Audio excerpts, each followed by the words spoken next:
Earnings of nurses and teachers have gone backwards. They've actually gone back. They're probably now down to the level they were in 2005 in real terms. For you to sit there rather smugly and say they've got good pensions, so it's all right. It's why there are now recruitment problems in hospitals where they're spending more on agencies, and it becomes very counterproductive, and it's a greater cost. It's why you have problems getting teachers into classrooms in areas. Yeah, police and prison officers are going to see a rise, but what about nurses? That would be next, and I don't know why they've chosen teachers and why they've chosen police and prison officers first. I thought nurses would be first, actually. I'd have thought that, and that would have been very popular with the public because they do a great job, and they've never been paid enough. Let's be clear, under any government of any political persuasion, they're always exploited because we know they never go on strike, and I, for one, would have put them first in line for the pay rise. I'll tell you why nurses are first, because one, they're trying to divide and rule, and two, they're utterly incompetent.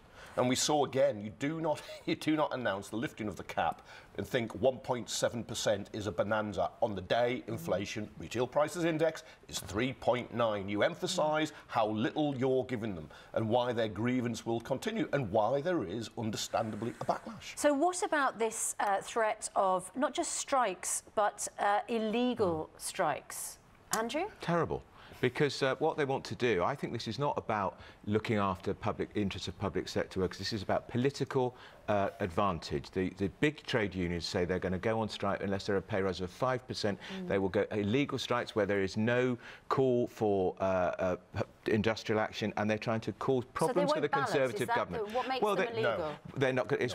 There won't be a ballot. They'll just take the strike action. Right. What's the point of breaking the law? This is the law of the country. We've already seen the shadow chancellor. We saw the other day saying he doesn't believe in parliamentary democracy. Now we've got the trade unions who bankroll the Labour Party, saying that they will break the law, and I think it's a very bad retrograde step. Yeah, Kevin, stay within the law. Justify illegal strikes to me. Trade unions are shackled by a battery of laws. They're absolutely tied down with laws. I think it's unwise for trade union leaders to talk about illegal strikes, because if you ever have a 50-50 call in a court, a judge is going to say, hang on, why do I think you're really on the legal side? What it is, the government brought in, the Tories brought in these balloting laws, which mean in a ballot, you have to have a 50% turnout. If you're in a public service, if you're a teacher, for instance, in a school, at least 40% of you have to vote to go on strike.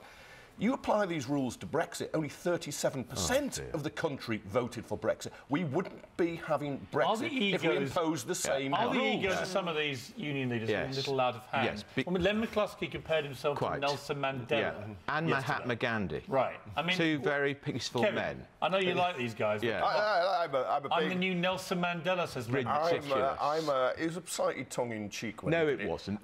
They get together, they're like mates, they all go out the TUC in Brighton, and they have a bit of a competition to see who can come up with the best soundbite. But Andrew, the problem is that part of them does think they are the great new freedom fighters. Nelson Mandela was a great man. There's a statue to him in Parliament Square. There will never be a statue of Len McCluskey on Parliament Square, trust me. He brought down apartheid, which discriminated against black people who didn't have the joke Mandela. And now Len McCluskey thinks fighting to lift the public sector pay cap is like Mandela lifting apartheid in South Africa. It's a perfectly valiant pursuit.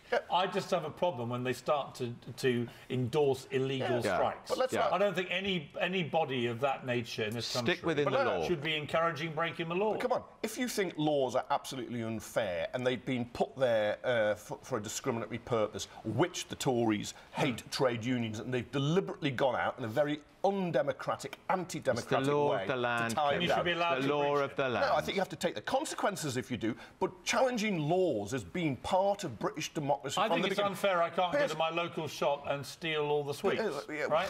I think it's unfair because I want sweets for free. Does it mean I just go in there and do it anyway with impunity, or tell other people to? Throughout history, I don't think so. Throughout history, social progress has been people he challenging thinks it is Mandela. laws. If you didn't have the suffragettes breaking the law, women wouldn't have the vote. Look, if you didn't have the McCluskey's now... No. Yes, exactly. But you've appointed him. He has.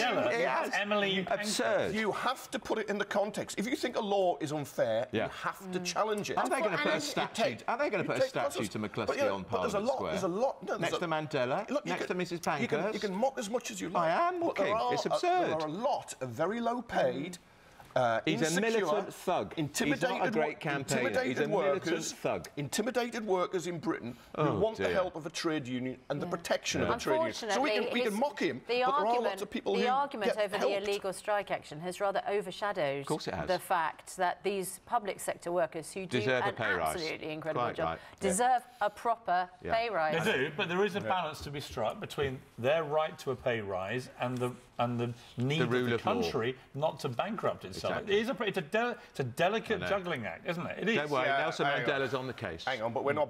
And his cheerleader. It's not nurses and teachers and firefighters and police officers who are bankrupting the country. I would give them all a massive pay rise. But if you do that, you bankrupt the country. No, you don't. Yes, you do. And look, you know the government finds the money when it wanted. Theresa May, down the back of the sofa, £1 billion, DUP, 10 votes, keep her in power, no That's trouble. a valid point. We will leave it on a valid point. Thank you, chaps. Free Nelson Mandela.